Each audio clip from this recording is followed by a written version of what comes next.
दोस्तों आज बात करेंगे आरएसएस की, लेकिन अपने चश्मे से नहीं, न्यूयॉर्क टाइम्स के चश्मे से।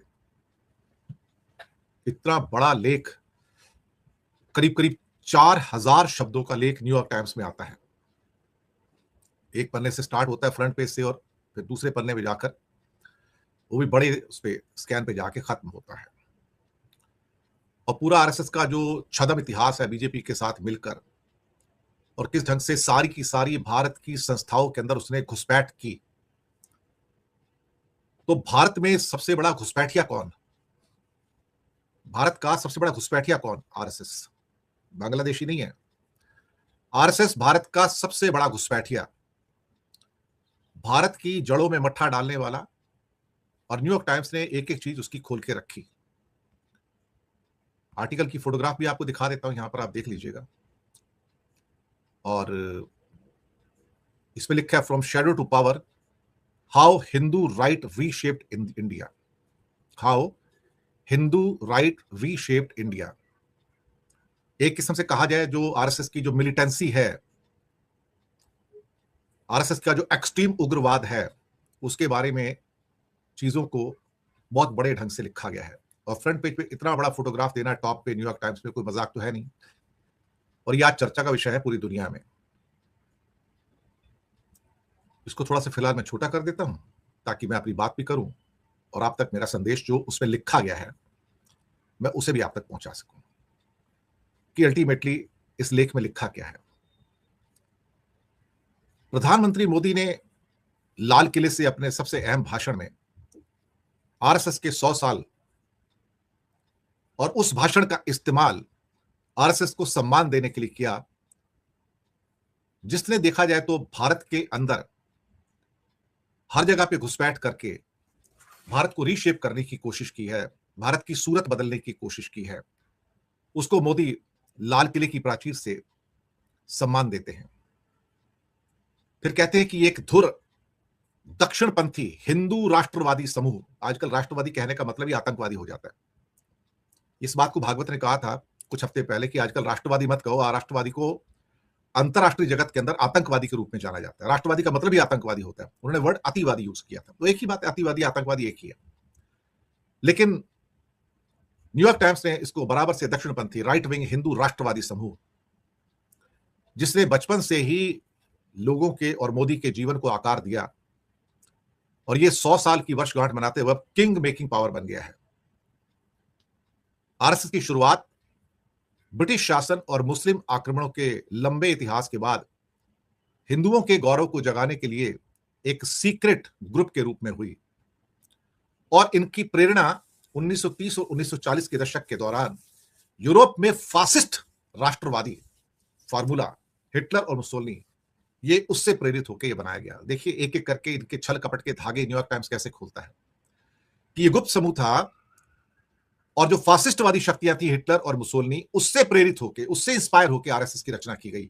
और ये राष्ट्रवादी फार्मूला, मतलब राष्ट्रवाद को खास तौर से वेस्टर्न कंट्री में आतंकवाद के तौर पर लिया जाता है। लेकिन ये बार बार प्रतिबंधों से बचता रहा। इसके ऊपर सैंक्शंस लगाई जाती रही, इसको बैन किया जाता रहा, फिर खोल दिया जाता रहा। इसमें गांधी की हत्या में शामिल करने का भी इसके ऊपर आरोप। और दुनिया के सबसे बड़े राष्ट्रवादी दक्षिणपंथी संगठन के रूप में इसका विकास हुआ।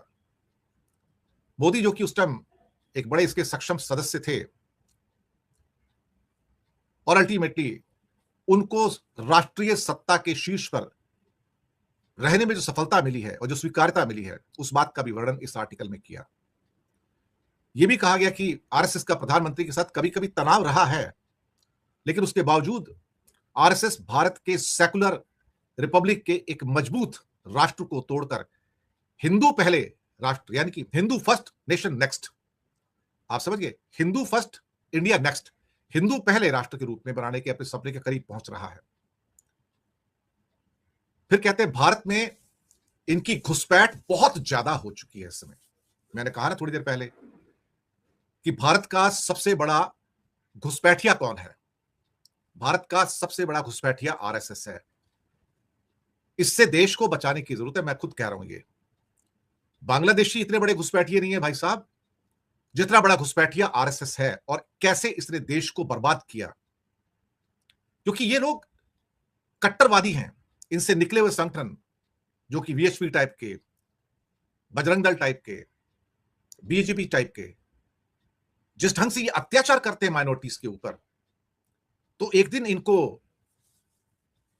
वेस्टर्न वर्ल्ड के द्वारा ही अगर टेररिस्ट ऑर्गेनाइजेशन का दर्जा ना मिल जाए तो मुझे हैरानी नहीं होगी। मैं खुद ही जोड़ रहा हूं यहां पर, मुझे कोई हैरानी नहीं होगी कि ये आतंकवादी संगठन घोषित किए जा सकते हैं। और जैसे टेलीग्राफ लंदन ने कहा था कि हिंदू आतंकवाद है ये, और जैसे कि मणिकम टैगोर जो कि कांग्रेस के मेंबर है तमिलनाडु से, उन्होंने आरएसएस की तुलना कल परसों 2 दिन पहले अलकायदा से की थी कि ये बिल्कुल अलकायदा का दूसरा रूप है। अलकायदा इस्लामिक राष्ट्र है और ये हिंदू राष्ट्र है, बस इतना ही फर्क है, दोनों में और कोई फर्क नहीं है। और उसके ऊपर बीजेपी की बहुत जान जली थी। वो कहते हैं आरएसएस ने भारत की संस्थाओं में इस हद तक घुसपैठ कर ली है और इतना कंट्रोल कर लिया है, ये न्यूयॉर्क टाइम्स का आर्टिकल बोलता है, और इसकी जड़ें इतनी गहरी हो गई है कि मोदी चले भी जाएं तो भी ये शक्तिशाली शक्ति बना रहेगा। इसका विशाल नेटवर्क दीमक की तरह अब सब जगह पहुंच गया है। ये समाज में हर जगह है, ये मीडिया के अंदर है, ये सरकार के अंदर जो बड़े अफसर हैं वो भी उनके हैं, ये पुलिस में है, अदालतों में इनके जज हैं, जितने भी यूनिवर्सिटीज हैं वहां पर इनके टीचर्स हैं, लेक्चरर्स हैं, एडमिनिस्ट्रेशंस हैं, मुख्यमंत्री हैं, गवर्नर्स हैं, इवन गांधी प्रतिष्ठानों के मुखिया भी आरएसएस के लोग हैं। ये सभी जगह अपने मुख्य सदस्यों को नियुक्त करता है। ये राजनीतिक कैरियर को बनाता भी और बिगाड़ता भी है। देखिए साहब कितनी इंपॉर्टेंट बात न्यूयॉर्क टाइम्स कहता है, ये किसी भी व्यक्ति के राजनीतिक कैरियर को बना भी देता है और बिगाड़ भी देता है। ये हिंदू राष्ट्रवादी सक्रियता के माध्यम से भारत के युवा पुरुषों को उनमें आरएसएस के प्रति वफादारी का सो-कॉल्ड से क्या कहते हैं प्रेरणा देता है या उनको लेसन्स देता है। आरएसएस अभी भी एक गुप्त समाज होने का दिखावा करता है कि मैं रजिस्टर्ड नहीं हूं, लेकिन अब ये अधिक सार्वजनिक हुआ है और इसे शर्म भी नहीं है। जब आप मोदी को या भारतीय जनता पार्टी को अहम चुनाव में हावी होते देखते हैं तो आप आरएसएस के राजनीतिक मशीन को काम करते हुए भी देखते हैं। ये न्यूयॉर्क टाइम्स कह रहा है, उनके आर्टिकल को मैं वर्ड बाय वर्ड आपके सामने पहुंचा रहा हूं। न्यूयॉर्क टाइम्स के आर्टिकल को वर्ड बाय वर्ड मैं आपके सामने पहुंचा रहा हूं। मैं जो पूरे बहुत बड़े आर्टिकल के अंदर जो उन्होंने लिखा है वो सब चीजें मैं आप तक पहुंचा रहा हूं। फिर कहते हैं आरएसएस की मशीन को आप काम करते देखते हैं, वो पार्टी की उम्मीदवारों की किस्मत और फ्यूचर तय करता है। आगे न्यूयॉर्क टाइम्स कहता है जब आप मुसलमान इलाकों में परेड करते हुए देखते हैं तो आपको आरएसएस के लोग मिलते हैं खाकी निक्कर के अंदर। जब आप चर्च के अंदर तोड़फोड़ करते हुए देखते हैं या मुस्लिम इलाकों के अंदर मस्जिदों में तोड़फोड़ करते देखते हैं तो आप पाएंगे वो आरएसएस के लोग हैं या आरएसएस से जुड़े संगठन हैं। वो उनके ऊपर अटैक करके, आक्रमण करके अपनी श्रेष्ठता साबित करते कि हम तुमसे ऊपर हैं, तुम हमारे ऊपर निर्भर हो और हम हमारे हिसाब से तुम नहीं चले तो तुम खत्म कर दी जाओगे। ये एक किस्म से टॉर्चर भी किया जाता है और उनको दिखाने की कोशिश की जाती है कि ये मतलब कहने का मतलब है कि कहते हैं कि वो एक माफिया, एक अंडरवर्ल्ड की तरह काम करते हैं, जहां धमकी देके कि मेरा हम ये ऐसे करेंगे, अगर तुमने ऐसा नहीं किया तो हम तुमको खत्म कर देंगे, एलिमिनेट कर देंगे। आरएसएस ने भारत के 140 करोड़ लोगों को पहले से कहीं ज्यादा धार्मिक आधार पर बांट दिया है। ये न्यूयॉर्क टाइम्स का आर्टिकल कह रहा है। इसकी विचारधारा 20 करोड़ मुसलमानों और ईसाइयों को और अन्य धर्मों के लोगों को हमलावरों की संतान मानती है कि जो अटैकर्स हैं ये उनकी संतान है और उनको उनकी जगह दिखाने की जरूरत है, यानी कि उनको यहां से निकाल देने की जरूरत है। उनका यहां पर कोई भी अधिकार नहीं है इस लैंड पर। वो चाहते कि ये सिर्फ हिंदुओं का लैंड रहे। और ये काली टोपी पहन के, खाकी निक्कर पहन के, सफेद शर्ट पहन के आप समझ सकते हो ये कौन सा राष्ट्रवाद है। ये नागपुर के अंदर भी जो ऐसे स्टार्ट होते हैं, लेकिन ये चित्पावनी ब्राह्मण है सारे के सारे, एक आधे को छोड़ दो, सारे चित्पावनी ब्राह्मण, ये मनुवादी हैं सारे के सारे। मोदी को 1980 के दशक में आरएसएस की राजनीतिक शाखा में भेजा गया था।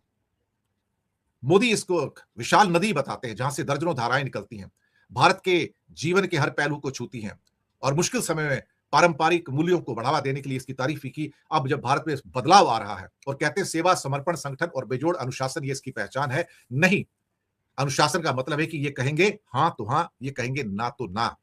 यहां प्रश्न पूछने का अधिकार नहीं है, यहां सिर्फ सुनो और उसको फॉलो करो। बिल्कुल वही जो हिटलर और मुसोलिनी चाहते थे। यही मोदी ने आरएसएस के बारे में लाल किले से कहा। यह न्यूयॉर्क टाइम्स कहता है। ये कहते हैं आरएसएस एक विशाल सेवा संगठन है ऊपर से दिखने में, और इसके सैकड़ों बहुत सारे जो उप संगठन है वो उसके आसपास बुने हुए हैं। ये लोगों को प्रशिक्षित करते हैं, कभी ये आध्यात्मिक चिंतन के द्वारा, कभी व्यायाम कक्षाओं के द्वारा, कभी स्काउट्स के द्वारा, आरएसएस के भर्ती केंद्र हैं। ये सामाजिक ताने-बाने को आकार देने के लिए उनकी एक करोड़ों लोगों की टीम है। ये हर जगह अपना प्रभाव बनाते हैं। ये दुनिया को खुद की सबसे बड़ी राजनीतिक पार्टी बनाते हैं जिसके 10 करोड़ से ज्यादा सदस्य हैं।